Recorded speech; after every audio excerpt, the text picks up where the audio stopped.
Welcome to The Last Breakfast. Please enjoy the video. You begin by opening Steam on the computer that runs your games. This is the host. Once done, open Steam, choose Settings, then Remote Play. This is where streaming is controlled.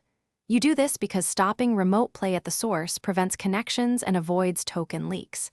Make sure you are signed into the correct account, otherwise you might edit the wrong device list. Now, keep the client devices nearby so you can remove them in the next step. You uncheck Enable Remote Play to immediately block new streaming sessions. This is the quickest defensive move.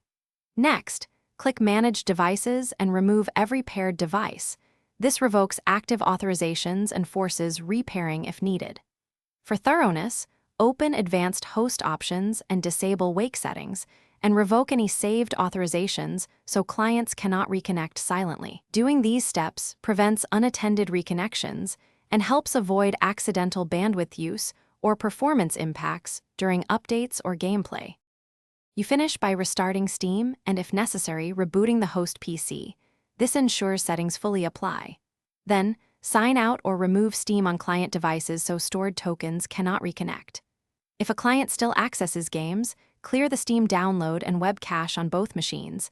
This wipes lingering session data. Finally, make sure your firewall or router has no explicit port forwarding for Steam Remote Play. If it does, disable those rules. If problems remain, recheck paired devices and repeat the revoke step.